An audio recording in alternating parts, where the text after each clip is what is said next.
In this video we will learn how to design spur gears. Here we will learn design of spur gears for its mechanical strength, for dynamic loading condition, and finally for surface durability. We will meet all these design requirements conforming to ACMA standard in a really simplified manner. So let's get into it. Before starting the designer will have following design requirements or design inputs.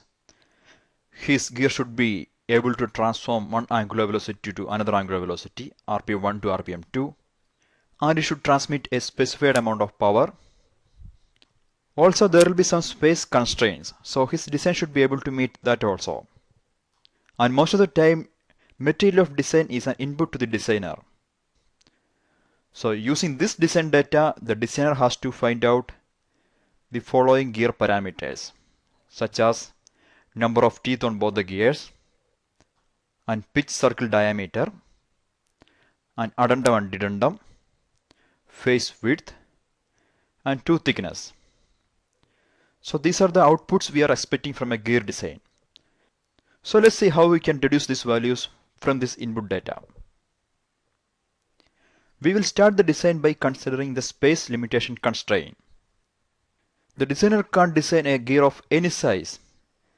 If he does so, there can be two problems. First, the gear may not be economical at all. Second, the gear may not get fit into the space which it is supposed to get fit. So there is a space constraint while designing the gears. Assume the designed gear should come within this area, something like this. So the designer can obviously say if he sums pitch diameters of these two gears, it should be less than the allowable width, say 80% of allowable width. So this is one equation. And we also know the speed ratio of the gear. So we can write another equation like this. If we can solve these two equations simultaneously, we got pitch diameters of both the gears, dp1 and dp2. Next step, determination of number of teeth on each gears. First step, you have to assume a number of teeth t1 for small gear. Here I should say something to you. Design is an open-ended problem. There can be many solutions for a single problem, and all of them can be right. According to your first assumption, the design may change, but you have to start like this. If you know T1, you can find out number of teeth on second gear using this relation. And this term will be called as diametral pitch. Now we got number of teeth on both the gears, but still there is a small issue which has to be checked for. The issue of interference. Interference means if your gear has got profile below base circle, that won't be involute in shape. So if this portion of the gear comes in contact with the mating gear, it can cause material erosion and huge problem of noise. But you could avoid this interference if following condition satisfies. If number of teeth on smaller gear is greater than this value, then there won't be any interference. So first check for this. If this condition is true, everything is perfect. You got number of teeth on both the gears. But if this condition is wrong, then you have to increase value of T1 and you have to redo this calculation again. And here AW means addendum value and phi is pressure angle of gear.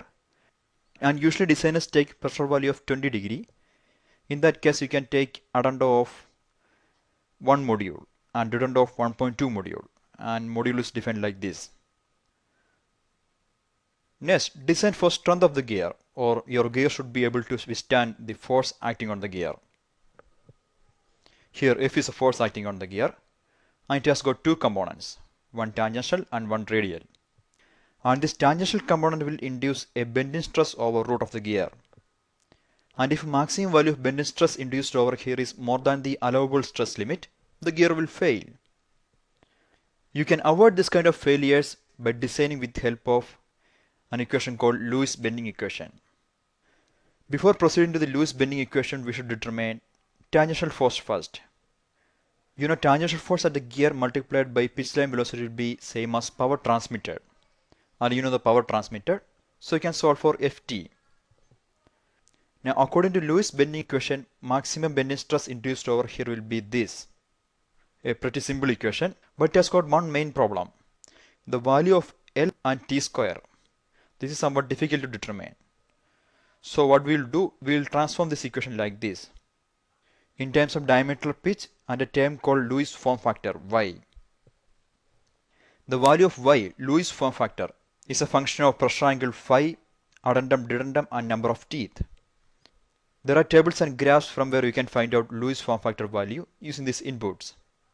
So from this equation you can solve for B or face width of the gear.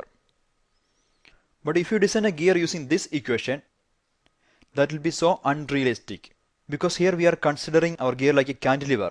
We are assuming it is in a static condition and we are designing. But that's not the actual case. So in next section we will see how we can modify this equation in order to incorporate many other factors which affect the strength of the gear. Here we will do the same design as we did in last section, but by considering so many other factors which will come into picture. So a more realistic approach. First factor is dynamic load on the gear. You know, as gears are rotating, you can hear some sound from the gear. This is because gears are clashing each other due to small gap in between. And this effect will increase load on gear more than its actual value. And that will be known as dynamic load. And there will be a factor to represent that, kV. It will be a function of pitch line velocity. Now the next factor, fatigue stress concentration factor.